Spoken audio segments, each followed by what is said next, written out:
Сайн байцгаана уу хүмүүст үзэгчдээ. Метро Стар нэвтрүүлэг бүтэн жилийн турш та бүхэнтэй хамт байж үн төрлөختний амьдралын хэв маяг соёлын талаар цовруул нэвтрүүлгүүд бэлдэж хүргэлээ. Он солигдох мөчид нэвтрүүлгүүдэд эргэн нэг дурсацгаая.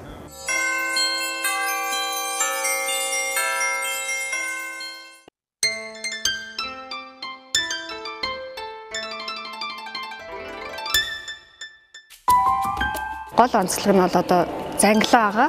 Зангилаан чимэглэлүүд байгаа. Энэ маань эргээд одоо монгол хүмүүс, монгол нүүдэлчдийн соёлын хамгийн том урлаг бол одоо уяах зангидаг урлаг байгаа. Тэрэн дотор хөгжиж ирсэн одоо чимэглэлийн зангилаа буюу энэ цэцгэн зангилаагаар одоо загваруудаа чимсэн байгаа.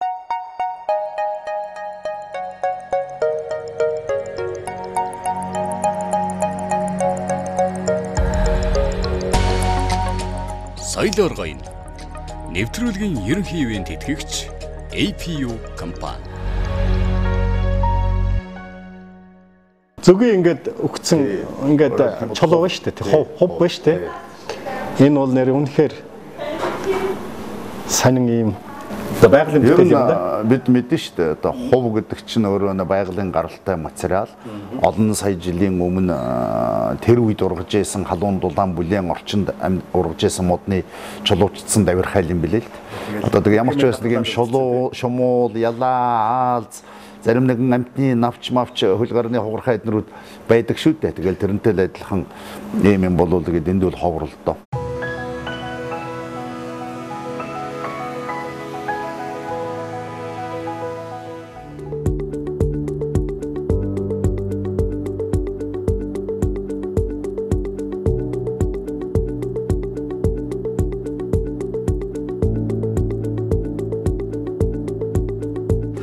Ноён жоор хэлэхдээ хүний эмгтэй хүний мотор эрэгтэй хүн ч байсан болно. Хүний мотор одоо гарын үсгээс илүү үр нөлөөтэй, үр дагавартай илүү их символизм тод тэмдэг илэрхийлэх одоо нэгсээ бие хэмбэ гэдгээ үзүүлдэг тийм юм болно гэж анх найддаг байсан. За одоо танад байгаа хамгийн үнэртэй ус ямар ус вэ? Энд болохоор үнэртэй усны үнэлгээ бол хамааралгүй. Энд зөвхөн савлгааны үнэ хамааралтай гэсэн. Энэ үнэртэй ус нь болохоор үнэ нь савлгаанд явж байгаа. Яагаад савлгаа вэ гэхээр та ингээ харахад бол бүгдийн гараар ажилласан байгаа.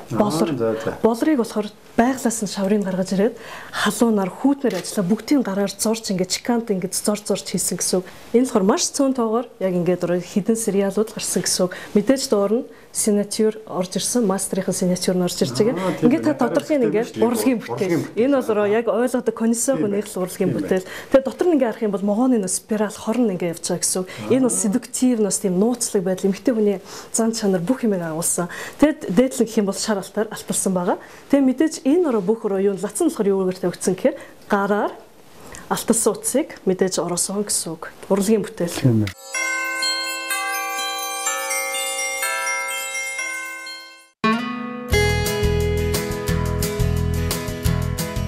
Тансаг хэрэглээг эрхэмлэгчдэд зориулан мөнгөн эдлийн хаан Кристофел брендийн онцгой бүтээгдэхүүнийг танилцуулж байна. 1830 онд Шарл Кристофел мөнгөн эдлийн урлангаа нээжсэн бол өнөөдөр 6 дахь үедээ уламжлагдсан дэлхийн хамгийн тансаг дээд зэрэглэлийн брэнд болж мөнгөн эдлийн зах зээл дээр өөрийн ноёрхлоо тогтоосоор байна. Кристофел брендийн бас нэгэн давтагдшгүй бүтээл эр зориг үнэнч байдлын бэлэг тэмдэг болсон бүргэд шувууны мөнгөн сүвнэр. Дэлхийд ердөөл 99 ширхэг байдгаас Улаанбаатар хотод 38 дахь дугаар нь бий. 80 кг-ийн чинтэй цэвэр мөнгөөр уралсан дээд зэрэглэлийн мастер гар урчуудын давтагдшгүй бүтээлийн үн 200 сая төгрөг. 130 жилийн баталгаа бүхий насан туршийн өв хөрөнгө гэдгээрээ тус бүтээлийн үнц нь тодорхойлогддог.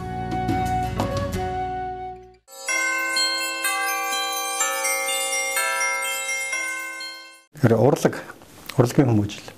Ялангуяа сонгодог урлагийн хүмүүжил гэдэг хүний гоо сайханд, хүний төлөвшөлд тэгээд ялангуяа эмэгтэй хүний тэр гоо сайхны мэдрэмжинд их чухал үүрэгтэй юм бол гэж би ингэж харддаг юм. Тэгэхээр өөрөө бол одоо яг энэ хүмүүжлээр л хүмүүжсэн хүн шүү дээ. Тийш дээ бид нар ч одоо энэгээр л тэр цагаан ариун сүм дотор гэж одоо нэрлээд байгаа шүү дээ. Тэр дотор ч бид нэр хүмүүжж илээ. Жамин давгаан одоо удирдлагын доор бид нар чинь бүх юмыг л загнуулалтаа загнуулаад бүр аюу хайхтай загнуулдаг ш. Одооны хүүхдүүдийг загнуулж чадахгүй. А тэрний хүчинд өнөөдөр би энэ нийгэмд байр суурь эзэлж чадчихэв. Төвчээртэй болж чадчихэв. Адгийн наацх нь бие авч явж чадчихэв. Хүмүүжил гэдэг чинь за ингээд хүнээр хүндэтгүүлнэ гэдэг чинь бас их том хүмүүжил ш.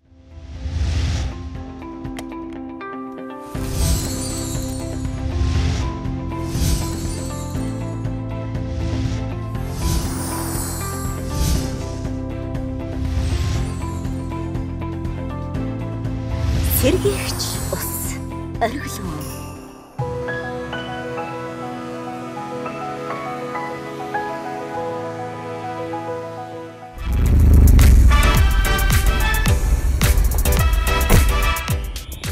Сайн байцгаана уу мөн төлөвчтэй. Өнөөдрийн бидний ярилцах сэдэв их хотын эрүүл амьдралын хэв маяг. Өнөөдрийн манай зочноор эрүүл амьдралын хэв маягийг амьдралдаа хэвшүүлж байгаа нэгэн гэр бүл оролцож байна. За сайн байцгаана уу? Сайн байна уу? Сайн байна уу? Ичж байгаа сайн байцгаана уу гээ. Ер нь орчин үеийн амьдрал, дээр нь энэ хотын амьдрал, эрүүл амьдралын хэв маяг гэдэг энэ зүйлтэй ер нь хэр уялддаг гэж бодож байна та бүхэн. Хотын энэ завгүй амьдрал бол эрүүл амьдралын хэв маягтай уялдаа холбоо их муутай.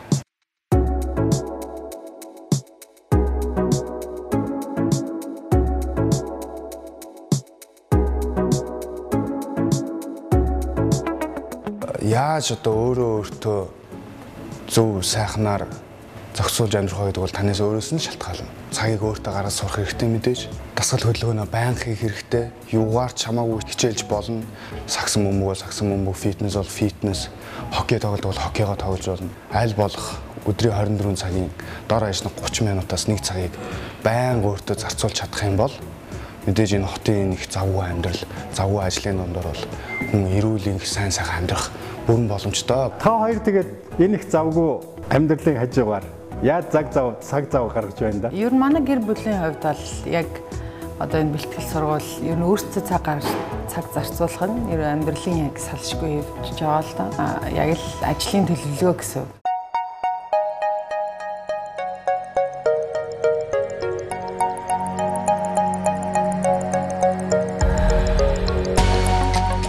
Соёл оргоён.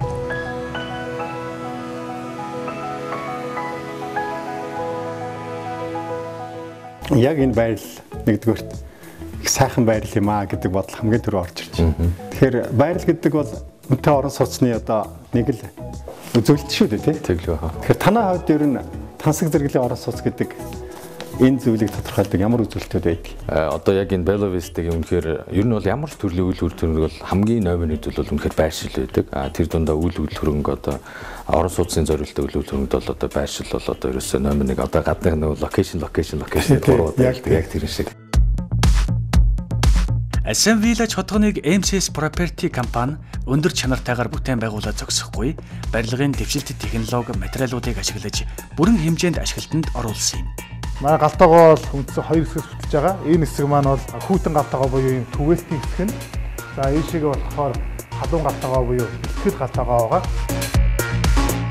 За бидний нэг 5 дахь илэрхийлс нэг төлөлт бол энэ байгаа. За хэрэглэгчд маань машинаа хурж ирээд паркалчин, тулд тавьчин. Тэгээд хүнсний зүйлээ шууд галтаагаар оруулж байна. Хотгон нь 150-аас 180 метрийн газрын хүний дулааныг ашигласан халаалтын системтэй учраас ашиглалтын зардал бага. Мөн хотгоны байшингууд бүгд ухаалаг системд холбогдсон. Гэрийнхээ болон шалны дулааныг автоматар тохируулах төхөөрөмжтэй, галын тохиолдолтой, хөдөлгөөн мэдрэгчтэй учраас хамгаалтын албанд шууд мэдээлэх боломжтой. Энэ хүү төсөл нь 360 м², 500 м²-ийн сонголттой нийт 53 вилла орон сууцнаас бүрддэг. Цонхон маань асар өргөн ууж цэлгэр цонхнуудыг бид төлөвлөж өгсөн. За энэ болохоор 3 м өндөртэй 3 давхар ийм шилтэй Германы брэнд энэ цонх байгаа. 4 унтлахын өрөө, 6 ариун цэврийн өрөө, түүнчлэн хүснээрээ зохион байгуулж болох том цэлгэр саруулхан зочны өрөөнүүдтэй. За гэр бүлээрээ хэрэг тарин суугаад хоолой идэх орчин байна. За энэ гэр бүлийн хүмүүс маань суугаад кофегаа уух, номоо унших үзүүлсэн орчин зуулийн бүлээн үзүүлсэн. За энэ хэсэг бол бид нар гэр бүлээрээ амар цуглах, зургатаа үзэх ийм цаг орчин бүрдүүлдэг ийм газар Void гэсэн нэртэйг байшин гэж үзэсгэлэнтэй болгож өгдөг. За мөн гадна орчин яг гадаа байгаа мэт, голын талбай дээр байгаа мэт цагаан харагдуулж өгдөг. Үйл хөдлөх хөрөнгө өв дамнан үлдэх урт хугацааны хөрөнгө сайн биелаж, эдийн засгийн ямар ч үед үн цэнэ алдахгүй давуу талтай.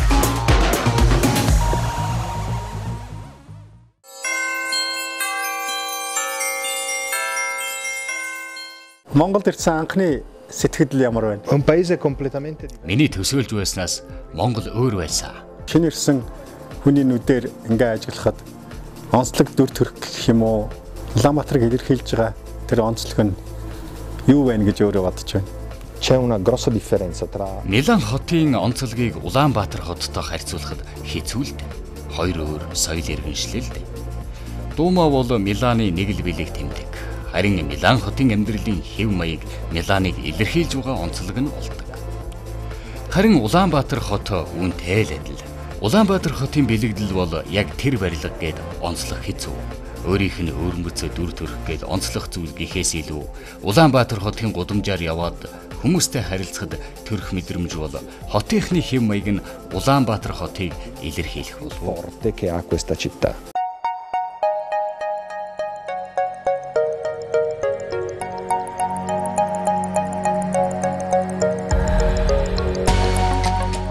Соёл оргойн.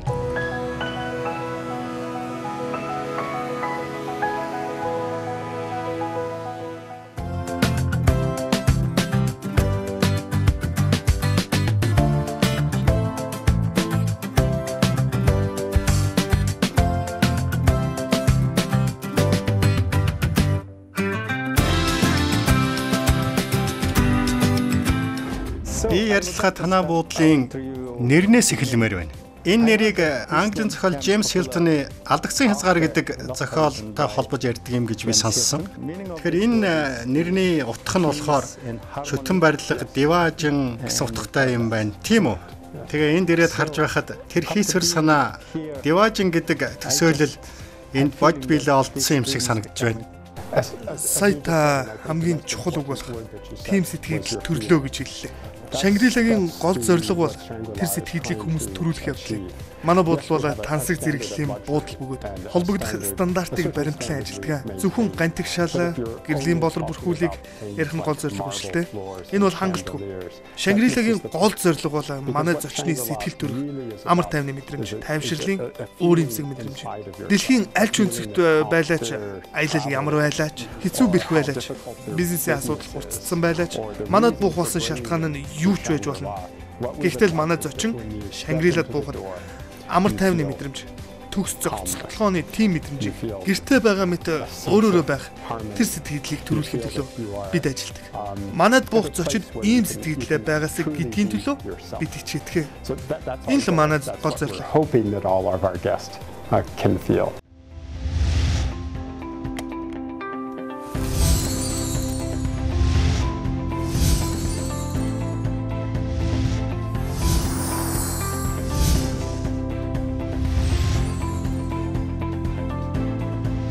Сэргийгч ус оргилон.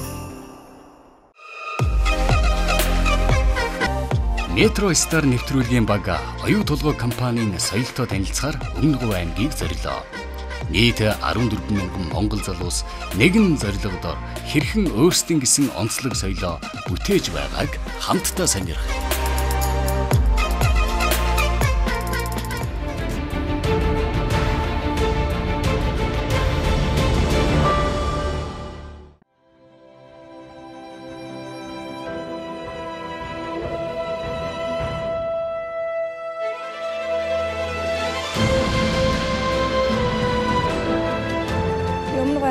Самаас ирж оюутлах компанид ажиллаж байна. Би Улаанбаатараас ирж оюутлагад ажиллаж байна.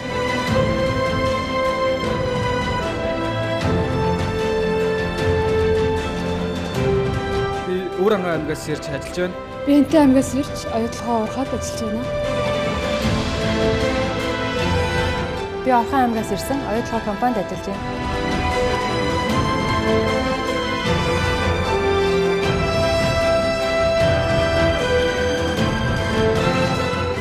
оюу толгой 10 их нөөцтэй. Гэхдээ энэ тодорхой хугацаанд олборлогдож дуусах баялаг. Харин энд хэзээч дуусахгүй үнэт баялаг бүтээж байна. Энэ бол улс орны хөгжлийг цааш нь авч явах, дэлхийн хэмжээнд мэрэгшиж, чадварчиж, төлөвшөж буй Монголын залуу үе.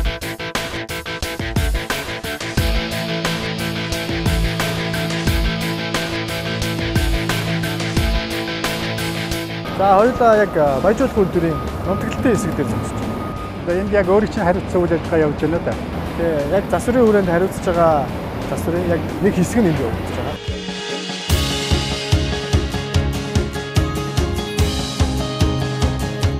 Танаа хоёр дахь асуудаар ингээд танаа Улаанбаатар төв агст орхоос эхлээд тэгээд наашаа нисээд ирээд энэ үйлдвэрийн төсгөр нутагт хөл тавихаас тэгээд бүх энэ туршид нэг зүйл мэдэгч, онцгой мэдрэгч байгаа нэг зүйл.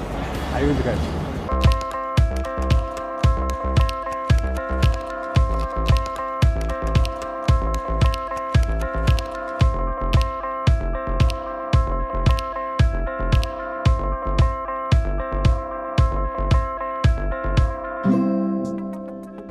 Бид нарыг энд ирэхэд аюулгүй ажиллагааны нэг тавчхан дүрэн танилцуулж илээ.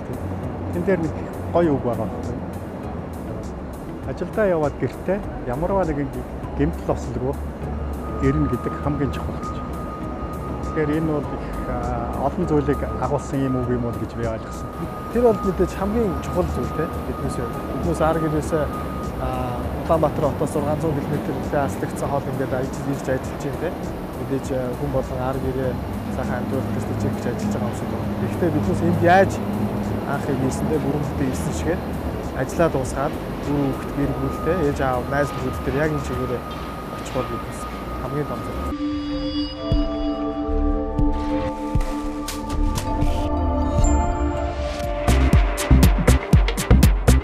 Баварын хүн тайж Луитпольд оролцож байна. Тэрээр 1951 онд Бавар мужийн Людвиг хүн тайжийн цорын ганц хан хүү болон мэндэлжээ. Түүний гэр бүл 1280 оноос хойш Бавар мужийг захирч байна. За сайн байна уу. За та Баварын хан хүү. Тэгэхээр энэ цол хэрэгм чинь танд гэр бүлээс чинь уламжлаж ирсэн хэрэгм зэрэг үү? Би угсаа гарлаараач, хэрэгм цолоорооч хан хүү юм. Манай гэр бүлийн нэр бол Уйтлис бах. Миний өвөг дээдэс гэр бүлийнхэн маань Германы өмнөд хэсэг болох Бавар мужийг тасралтгүй захираад 800 гаруй жил болж байна. Үүнээс гадна манай угсаанаас Европын бусад улсуудад хаан ширээн сууж байсан. Тухайлбал Швед, Грек, Унгар гэх мэт. Иймээс манай гэр бүлийнхэн бол Европ даяар л амьдарч байсан бусад хаадын угсааныхантай гэр бүл болж ирсэн.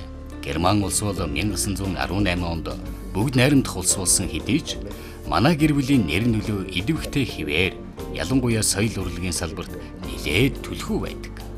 Anything to do with cultural traditions. Ширээн дээр тавьсан талх ямар учиртай юм бэ? Well, as you know, mostly маш олон орны соёлд талх нь үндсэн хүнс байдгаас гадна нөхөрлөлийн бэлэгдэл юм. Сонгодог жишээ бол ирсэн зочноо талх давстаа хүлээж авдаг явдал. Танд үүнийг үгүй. Та оройн хоолндоо Монгол сарлагын сүлгээр хийсэн бяслагтаа ч юм уу идээд үзээрэй. Энд бас талхны соёл газар авч байна. Танд таалагдана гэж найдаж байна. Mongolian yak cheese or something which fits to it. And well, bread is a culture which I think is upcoming here. За танд маш их баярлалаа. Таны айлчилд амжилт хүсье.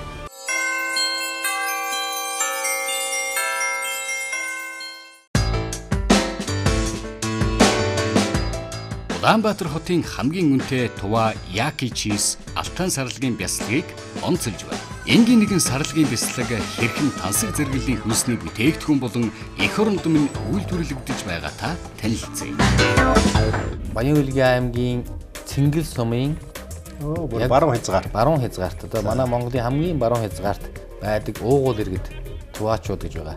Тэр хүмүүсийн 30 айлаа сүүгийг авч хийдэг. Цэнгэл хайрхан гэж бол манай Монголын хамгийн өндөр хайрхнуудын нэг 3943 за бараг 4000 метрийн өндөртэй ийм өндөр хайрхан байдаг. Тэгэхээр энэ өндөр хайрхан дээр бэлчиж байгаа тэр сарлаг энэ сүүгээр хийсэн бяцлаг гэдэг чинь бас л тэр үедээ би бодож ирсэн л энэ бол бас нэг тийм түүх дагуулж байгаа юм.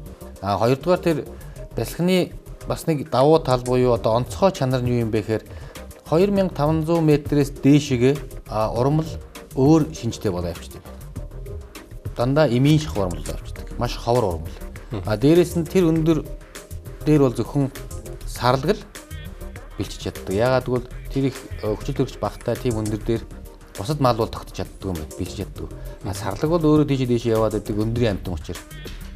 Тэгэхээр тэр олон 100 эмийн урмалыг бүгдийг сүү болгоод цагаад доошо буугаад аваад ирсэн энэ сайхан сүг өшөө нэгтэршүүлээд ийм бүтээгдэхүүн гаргаж авч байгаа гэдэг л онцлог юм л да.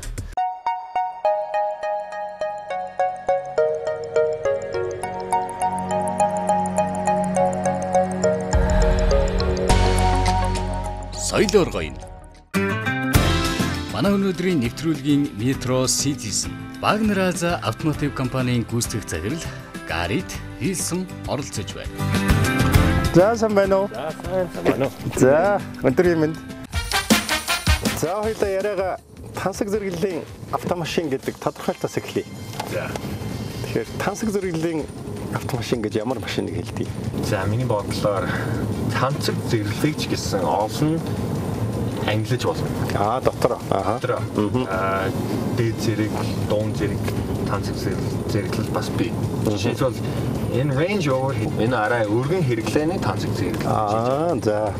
Гэхдээ Range Rover өөрөө бас энэс хамаагүй илүү өндөр дээд зэргийн тансаг зэрэглэлийг өгдөрдөг. Гэхдээ зөвхөн тусгай захиалга. Энэ бол жинхэнэ тансаг зэрэглэлийг би хийх дуртай.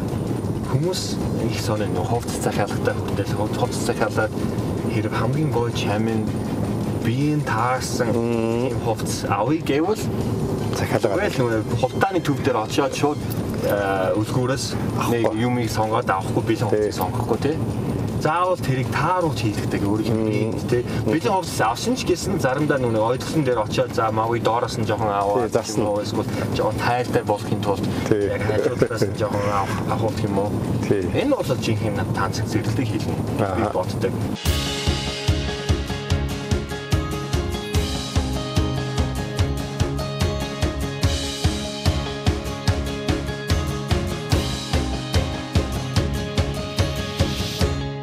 Хамгийн анхны тансаг SUV ангиллын машин гэж хэн ч үгүйсэхгүй тийм ээ. Jaguar дээр бол энэ бол классик.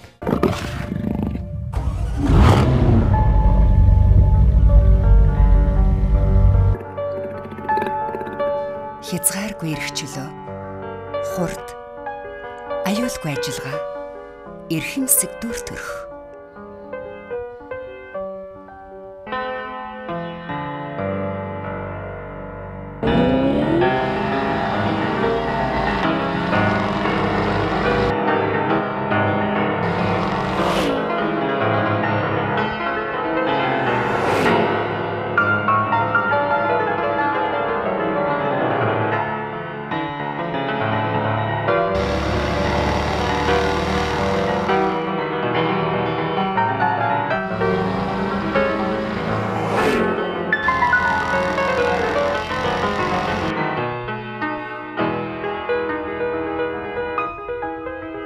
Таныг бусдаас онцгойлох төгс сонголт тансаг зэрэглэлийн автомашин.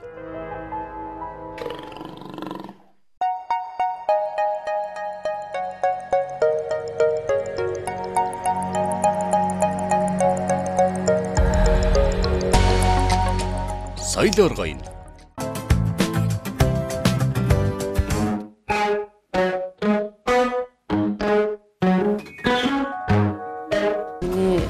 Улаанбаатар нэвтрүүлгийг хүсэж байгаа зүйл бол маш сайн үйлчилгээ гэж би боддог. Хүндээ хурж үйлчлэх. Ер нь бол дээд зэргээр тэр хүний юу хүсч мэдэрч байгааг үйлчлэгч мэдэрч үйлчлэх л хамгийн чухал зүйл баг. Дэлхийд зочлох үйлчилгээ нэн нэгт үеийн түүхтэй бөгөөд тэр дундаа рестораны үүсэл хөгжилж эртний үед хамаарч байна. Миний сонсноор бол Франц хүмүүс бусадтай харьцуулахад хооллоход хамгийн их хугацааг зарцуулдаг гэсэн. Тийм шүү. Хэрвээ яарах зүйлгүй бол өглөөний цайнд хагас цаг зарцуулна. Өдрийн цайны хувьд бол бас л ажлын ачааллаас хамаарат 30 минутаас 2 цагийг зарцуулдаг. Оройн хоолны хувьд гэвэл бас л ямар нэгэн онцгой тэмдэглэлт үйл ажиллагаа болж байгаа эсхээс хамаардаг л да. Найз нөхөдтэйгээ байгаа бол эсвэл онцгой үйл явдал тэмдэглэж байгаа бол 3 цагийг ч зарцуулна. 3 цаг уу? Тийм ээ. Зоошнаас ахуулаад дарс амттан идэх хүртэлх цагаа тооцох юм ба шүү дээ.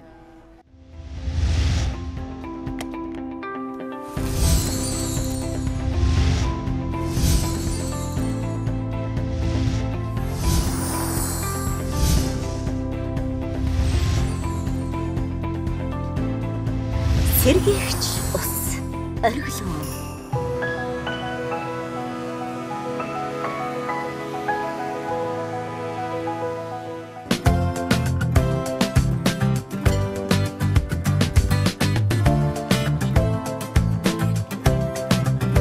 Сайн байцгаана уу хүмүүс үзэгчтэй.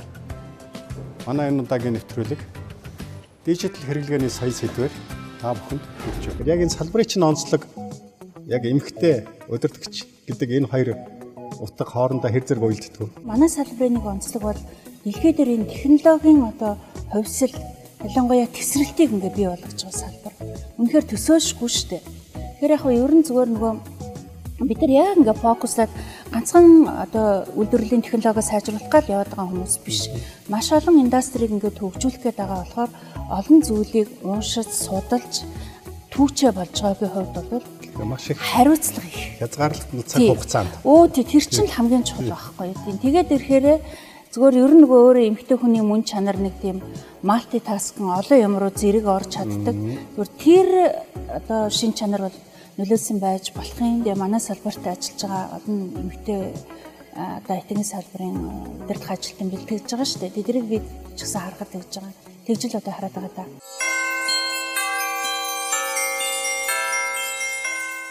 Салбарын технологийн боломж өсө бүх салбарт нөлөөлөх, тэнд үйлчлэх тийм боломжийг л нээсэн гэсэн үг шүү дээ, тийм ээ. Digital divide гэж өмнө ярьдаг байсан шүү. Интернетэд холбогдсон онлайн орчинд байгаа хүмүүс, алслагдсан буюу интернетэд холбогдоогүй хүмүүс гэдэг. Гэтэл одоо Монгол улсад интернетийн нэвтрэлт 90%-аас дээшээ гарчлаа. Гар утас, смарт утасны нэвтрэлт маш өндөр болчихлоо. Тэгээд ирэхээр нөгөө digital divide биш, digital inclusion-ы тухай ярьж эхэлж байгаа байхгүй юу? Тэгэхээр захим оролцоо дижиталчлагдж байгаа бизнесийн бүх салбарууд руу энэ мобайл хэрэглээ, интернет, дижитал хэрэглээ чи яаж орж байгаа юм бэ гэдэг тухай яриад эхэлж байгаа. Тэгээ энэний хамгийн тэргуун игнэнд хамгийн их өөрчлөлт орж ирж байгаа салбар бол өөрөө контентын салбар болж байна л доо.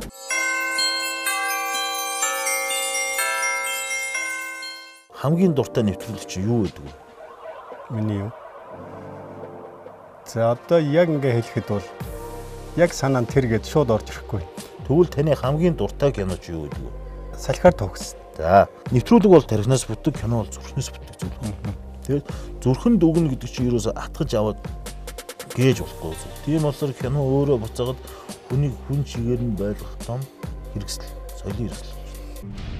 Алс хязгаартай соёлын үрээнд тарих боломж киноны өгүүлэмж, үйл явдалд нэвт шингэсэн байдаг. Улс үндэсний соёлын бодлогыг хил хязгааргүйгээр түгээх боломж энд л бүрддэг. Тиймээс кинонд үзүүлэх нөлөө үр дүн асар их юм. Тийм ч учраас засгийн газрын бодлогын хүрээнд кинонд оруулах хувь нэмрийг ихсгэж, кино бүтээгчдийн ажиллах таатай нөхцлөөр хангах явдал нь соёлын бодлогоо олон улсад нэгэн хэлээр хүргэх боломж юм.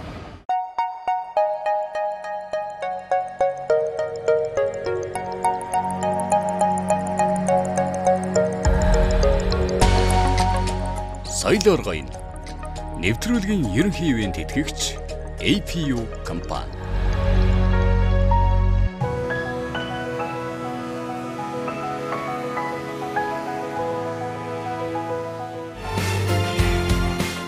Дэлхий дахин бүхэлдээ даяарчлагдсан байгаа энэ үед зочлох үйлчилгээч хүрээгээд хилэн далайцтай хөгжиж байна. Хүндэтгэлийн арга хэмжээнүүд томоохон баяр ёслол, тэмдэглэлт өдрүүдэд зориулагддаг байсан үе ард хоцорч Өнөөдөр нийгмийн аливаа асуудалд анхаарлаа хандуулсан хүмүүнлэгийн шинжтэй болж байгаа нь энэ салбарт гарч байгаа бас нэгэн соёлын дэвшил юм. APU компани зочлох үйлчилгээний салбарын уламжлалт дэг жаяг, хэв маяг соёлыг хадгалахын зэрэгцээ дүрслэх урлаг дуу хөгжмөнтэй хоршуулан шинэ хэв маяг, шинэ соёлыг түгээгч байгуулах болж байна.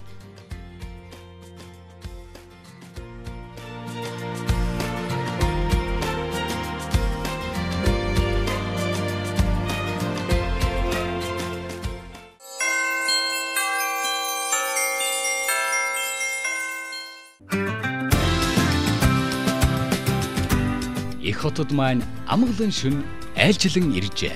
Гэсэн чи их хотын төв зэгт орших Blue Sky Tower-т хүний хөл тадрах яагаачгүй байна. Учир нь энэ үдэш уран зургийн гайхалтай бүтээлүүд нөмөргөө хуулан түүнийг харж бахархан баясах олонний нүдэн дээр улам гэрэлтэн гийх болно. Арга хэмжээнд өргөцсөн эрхэм зочид уран зургийн ертөнцөөр аялахын зэрэгцээ амьд хоол, амьд хөгжмийн дуугарлтыг мэдрэн гайхалтай нэгэн үдшийг өнгөрүүлж байлаа.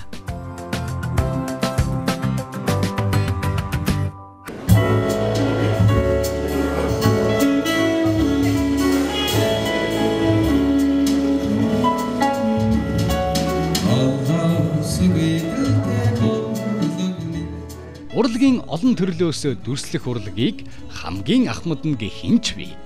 Агуй хонглоор гэрээхийн амьдарч байсан тэр эртний хүмүүс хатан дээр дүрс урлан анхдагч нь болсон түүхтэй. Ийм л урт холын түүх, ур ухааны ундраг болсон үзэгслэнгийн танхимаар аялагчид оюун милмийн хоёроо зэрэг баясхан бахархал бардамлын оргилд хүрсэн байлаа.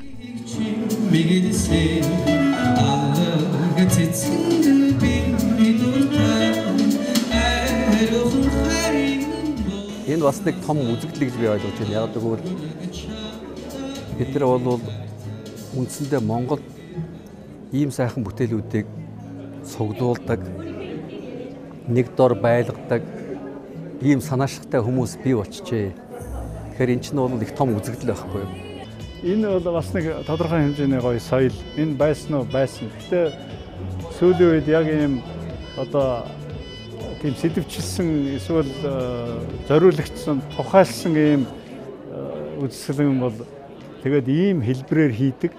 Энэ бол бас нэг тийм өнөөдрийн хувьд бас нэг харьцангуй шинэ маягаар санагдаж байна. Гоё хөгжим тоглоод, жаз хөгжим тэгээд аукцион одоо дуудлага худалдаа явуулаад тэгээд энийг ерөнхийдөө хөвшил болгох хэрэгтэй тийм ээ.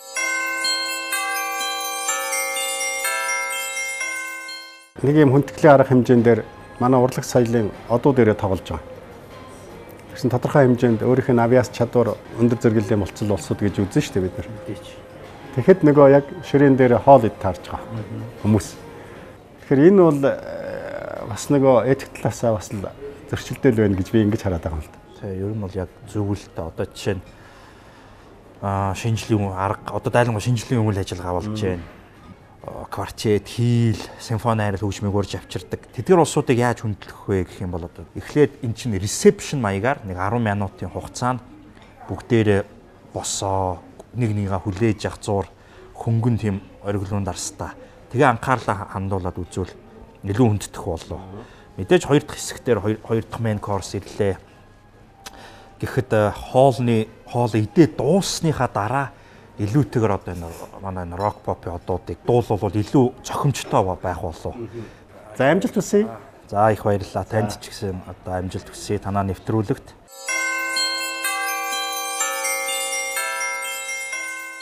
Олон улсын ийм том арга хэмжээнүүд явагдаж байхад ер нь юу ажиглагдах вэ? Гадныхан ер нь ямар хөө байдалтай тэнд ямар хөө дэг журамтай, ямар хөө соёлтой, ямар хөө хувцлалттай байдгийг ер нь тухайн нөгөө зохион байгуулж байгаа улс орноос бас их шалтгаалж байгаа юм шиг харагддаг. Хувцсны дэг жайг бол ерөнхийдөө л нэг стандарт хүндэтгэлтэй илүү том хүлээн авалтанд орох тусам ирж байгаа хүмүүс нь илүү даруй төлөв. Тэгэл бие биенээсээ их суралцдаг, ярилцдаг, ярьж байгаа сэдвэн өөрөө ингээд айгүй өргөн өрөөтэй. Тэгээ Монголоос гэхэлэр мэдээж их сонирчрахж маш их юм асуун. Та нарт яаж амьдралын хийв маяг те ямар шуухан байдгүй гэд. Тэгээд тэр хүмүүсийг харахаар би одоо энэ том гүрний том ханхуу ч юм уу том гүнжтэй бүхнийг мэддэг тийм биш илүү одоо нөгөө нэг down to earth гэдэг шүү дээ. Илүү одоо ингээд нөгөө нээлттэй энгийн тэр байгаа нь ажиглагддаг. Би гадны бас мундаг найз нарыгаа бид нар найз нөхдүүдээрээ нийлээд ажиллал албаны шугамар хувийн шугамар эднэр урьж авчирч янз янзын үйл ажиллагаа бас хийдэг л дээ. Ялангуяа зууны дэлгэр цагууд. Тэр үед бол би хөдөө дагуулж очиод малчныг эрт нөгөө сайхан гизийг нь чануулаад хорхыг нийлгээд тэр соёлоороо гайхуулах тууштай бид нэр өөрсдийнхээ түүх соёл энэ хоолны соёл бусдыг угтдаг энэ зочлонтой зан чанар энэ бүх юма өөрсдөө мэдэж бусдад гайхуулж тэрэнгөөрөө бахархаж явах хэрэгтэй болов гэж боддөг ш. Хүн нэгдүгээрт өөрийнхөө орны талаар бас нэлээд мэдлэгтэй байх хэрэгтэй байдаг баг. Тийм ээ? Хүнд ингээд би Монголоос ирсэн гэдэг тэр хүний сонирхож байгаа юмд тодорхой хэмжээнд хариулт өгнө гэдэг бол бас нэг хүнд байх хэрэгтэй тийм соёл шүү дээ. Хоёр дахь нь нөгөө очиж байгаа орныхаа талаар бас тодорхой юм мэдсэн, судалсан байх хэрэгтэй байдаг бахал да. Яг үнэ яг нэг их биш юм ахад яг хин намайг урьж байгаа хэлээ. Тэр хүний талаар би жоохон ч гэсэн мэдээл богино хугацаанд аваад уншаа тэр хүн юу сонирхдгийг яаж одоо олон жил ямар бизнес хийгээд ийм болсон эсвэл одоо ямар гарал үүсэлтийн тодорхой хэмжээгээр богинохон ч гэсэн мэдээлэл авчаад тэгээд нөгөө хүн уншихаар чинь энэ хүн яагаад ингэсэн юм бол яагаад гэсэн бол миний асуулт өөрөө бэлэн болчтой. Тэгээ асуухлаар нөгөө зарим хүмүүс чи яаж энийг мэдсэн? Яаж энийг яасан ингээд. Тэгээ Монголын талаар асуухаар зөвхөн ингээл Чингисийн яриад тэр 800 жилийн өмнөх юмаа яриад ингээд тахаар жоохон надад бол дэмий юм шиг санагд. Яг дурдаж өнгөрөн л доо тэрнгээрээ.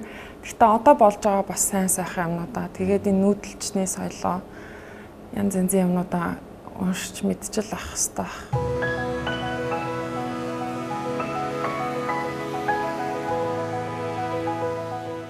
Жилийн турш бидэртэй хамт байж манай нэвтрүүлгийг таалан сойрхсон эрхэм үзэгчдэд баярлалаа.